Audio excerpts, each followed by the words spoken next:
Halo teman-teman, kali ini gue mau ngejelasin terkait penetration testing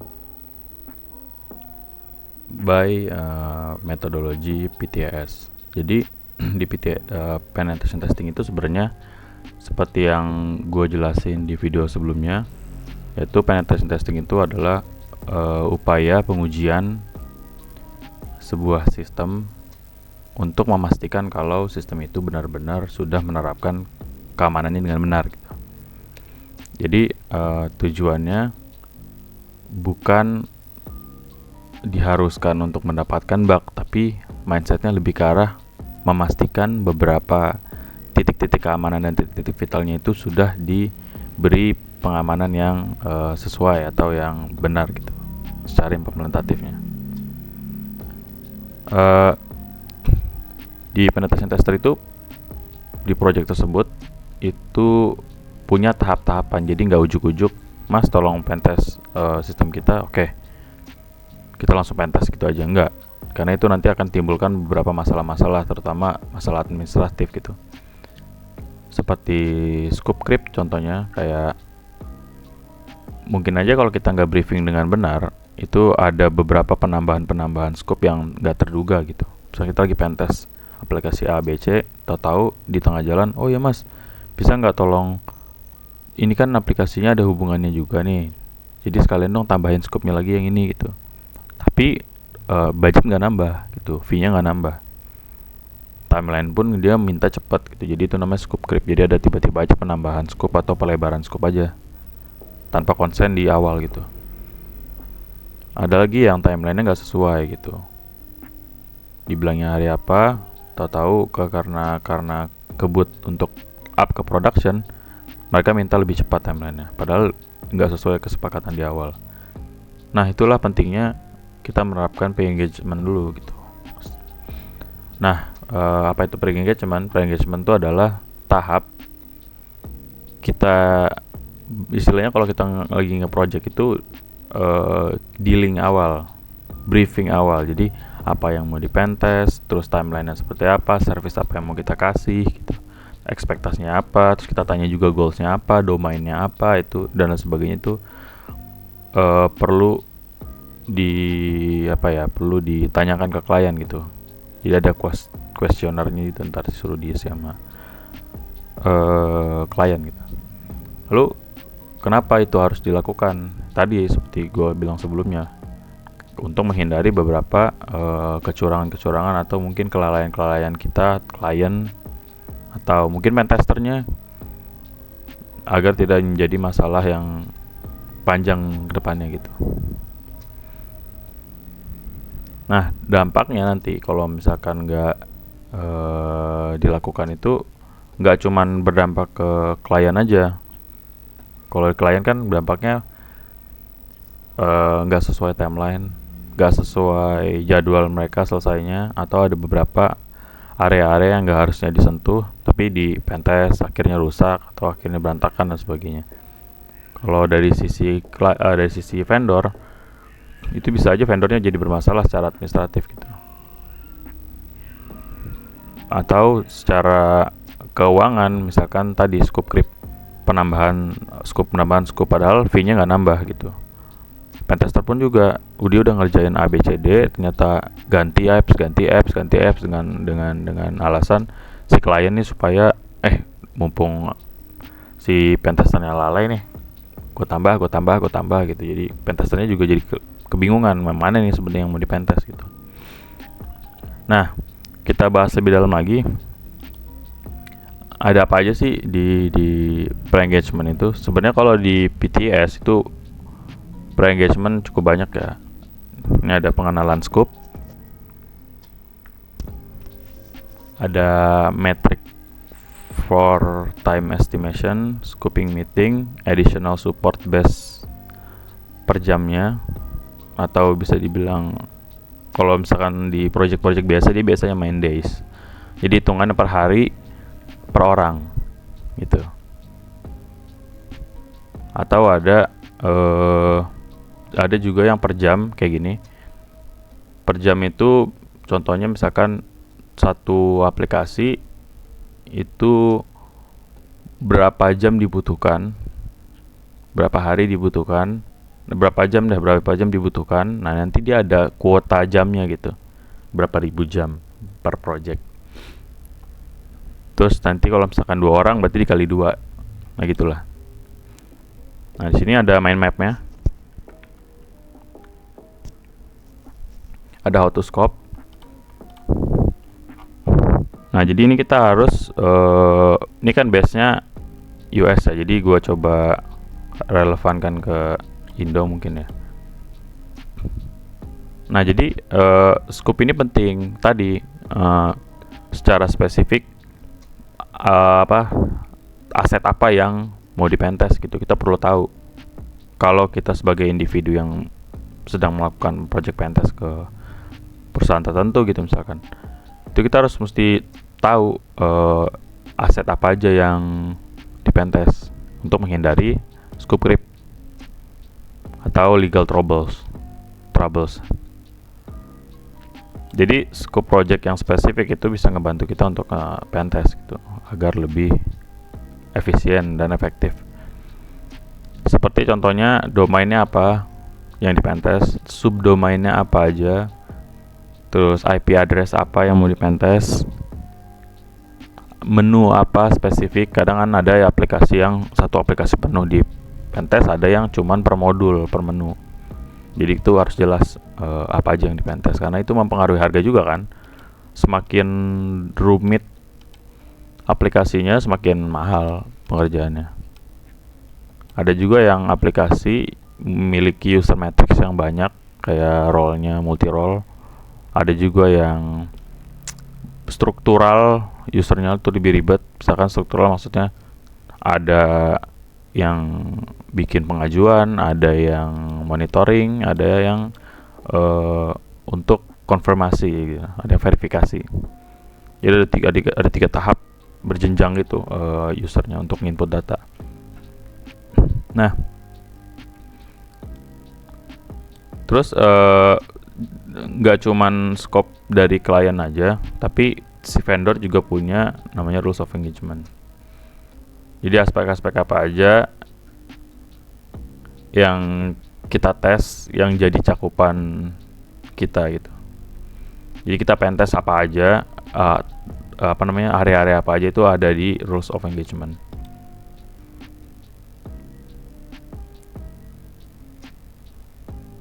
Itu semua terkumpul di ROE ya, keterangan scope dan sebagainya, harganya dan sebagainya.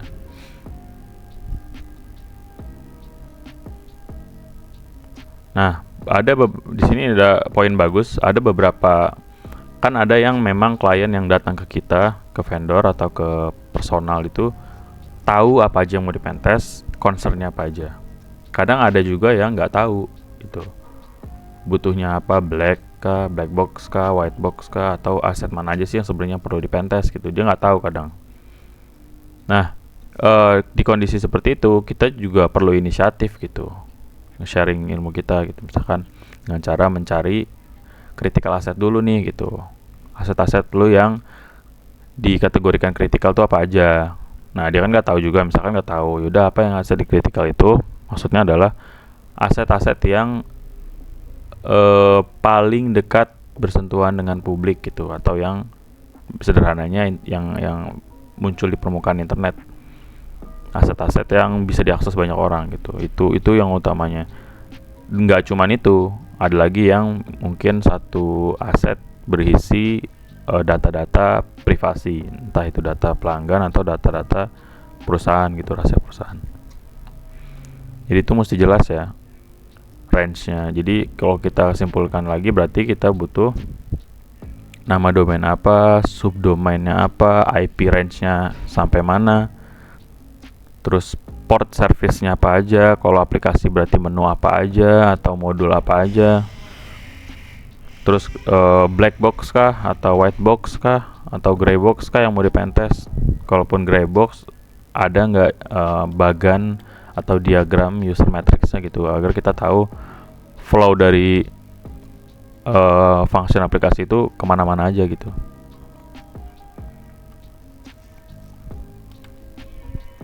ada matrix for time estimation. Ini tuh estimasi dari keseluruhan project. Bisa ini terkait pengerjaan sih sebenarnya.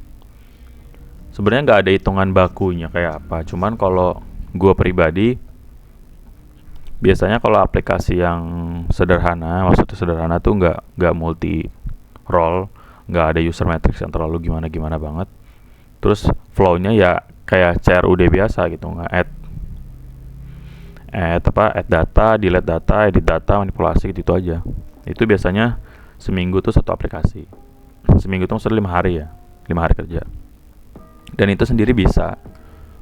Tapi kan ada yang dia menambahkan 2 orang, 3 orang dalam sehari, padahal aplikasinya bisa dikerjain dalam satu orang aja. Cuman kenapa alasannya? Rata-rata tuh alasannya karena untuk memenuhi kuota per jam atau per harinya klien gitu. Karena kan perjanjiannya ada yang saya mau ini service pentest selama berapa ribu jam atau berapa ribu hari. Nah itu man days. Nah, biasanya seperti itu sih.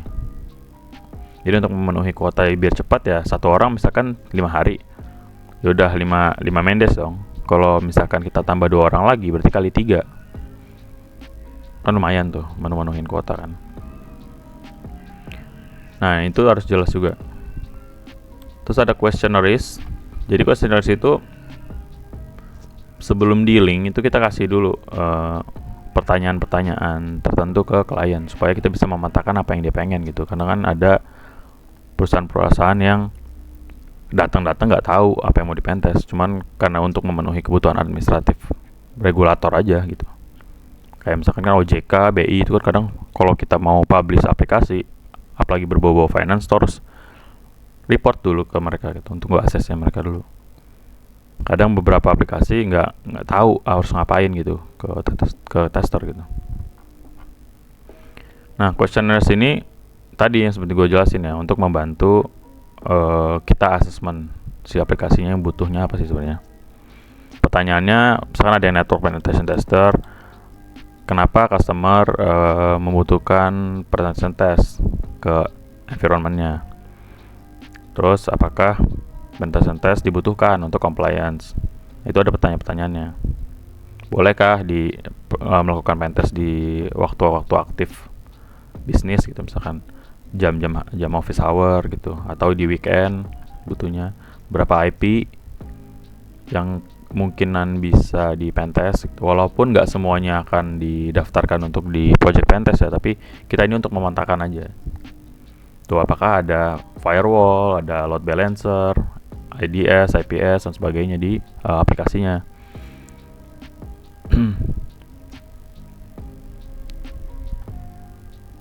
Oke, web juga gitu sama.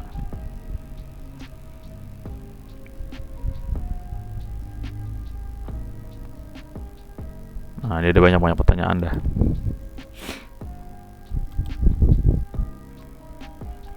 Oke, scope creep tadi yang gue jelasin ya. Scope creep itu biasanya dia ngelebar-lebarin scope. Misalkan yang tadi gue jelasin, IP-nya sebenarnya cuman 3-5 IP, cuman si klien beralasan ini IP satu lagi ada hubungannya kok gitu, akhirnya ditambah, ada hubungannya kok, akhirnya ditambah gitu, atau sengaja dipisah-pisah servisnya supaya yang itu juga ikutan ke pentest gitu. Nah itu bahaya ya, itu mesti ditekankan dari awal, dari masa pre-engagement. Nah, di scoping juga ketika aplikasi menggunakan pihak ketiga, yang mana pihak ketiga itu bukan satu payung sama klien utama, maka lu sebagai penetration tester atau project atau PIC atau project management di project tersebut itu mesti konsul sama pihak ketiga yang mau dipentes, mereka mengizinkan apa enggak. Kadang biasanya kalau ada melibatkan pihak ketiga ya kita udah lepas tangan. kita nyuruh si kliennya aja coba izin ke pihak ketiga yang mau dipentes, karena perjanjian kita hanya sama klien utama kita. Nah, jangan lupa untuk mengkonfirmasi apakah kita kan nggak tahu ya penggunaan tools pentest itu kadang ada yang menimbulkan DOS, menimbulkan downtime berat ke aplikasi.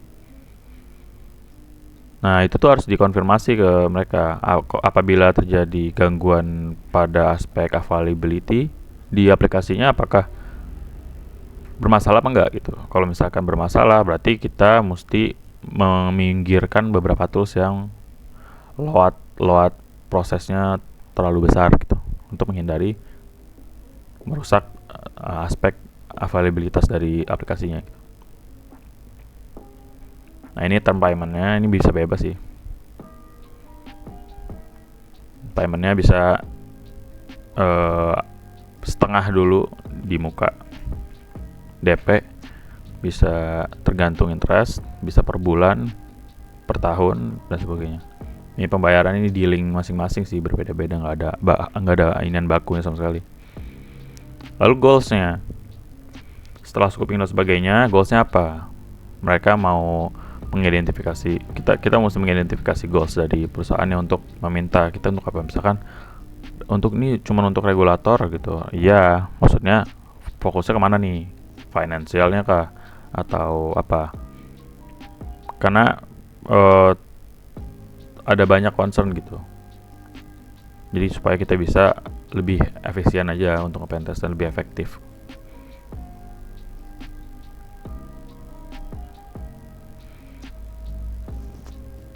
Nah, setelah terus komunikasi, biasanya mereka ada yang minta setelah pentest tuh, mereka ada yang minta ini dealingnya di awal. Jadi setelah pentest mereka ada yang minta, Mas, kalau saya nungguin selesai proses pentestnya dulu baru reportnya dikasih, itu nanti makan waktu lagi untuk fixing gitu. Kadang ada yang minta secara frekuensi tertentu, itu mereka minta report sementara gitu. Jadi bentuknya ya laporan cepat aja, draft. Bugnya apa, di mana, kenapa, sama mitigasi dasar aja. Jadi mereka yang cari tahu sendiri sambil nyicil-nyicil. Nah, jadi nanti di final reportnya baru mereka minta report yang penuh. Biasanya gitu. Nah, dan mereka juga kadang minta report cepat ketika ada bug-bug yang kritikal atau high critical. Mereka ngasih kontak biasanya. Karena itu kalau ketemu critical high, itu kalau di Pentest Plus itu ditulis kita mesti cepat untuk mitigasinya, karena akan nantinya menimbulkan masalah nggak cuma di vendor, bukan cuma di klien aja, tapi kita sebagai vendor pentest akan juga dicurigai nanti. Jadi akan banyak masalah kalau nggak cepat-cepat di report. Timelinenya udah gua jelasin sebelumnya. Terus, nah ini rules engagement. Ada timeline tadi yang gue jelasin, location. Dia di environment on-premise apa di internet. Nah, apakah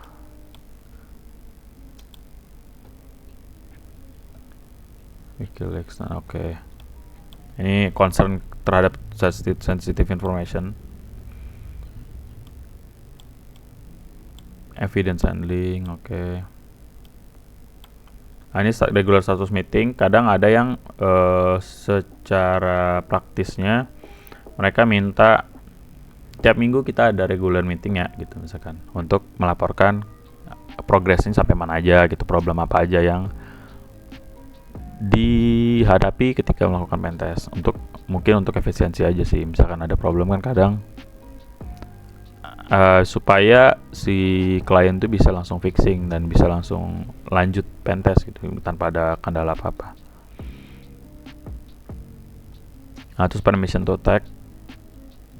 Kadang mereka punya concern, mas nanti jangan ini ya, jangan attack ini ya, jangan attack ini ya gitu, jangan exploit ini ya, jangan exploit itu ya gitu. Misalkan contoh, kalau misalnya ada SQL injection, tolong jangan pakai SQL map ya gitu, nanti akan merusak database-nya. Karena kan SQL map kan secara brutal dia ngasih pilot query SQL kan, entah itu menambahkan data, ngurangin data dan sebagainya, itu dia cobain semua karena kita nggak tahu kan list pilotnya kayak apa.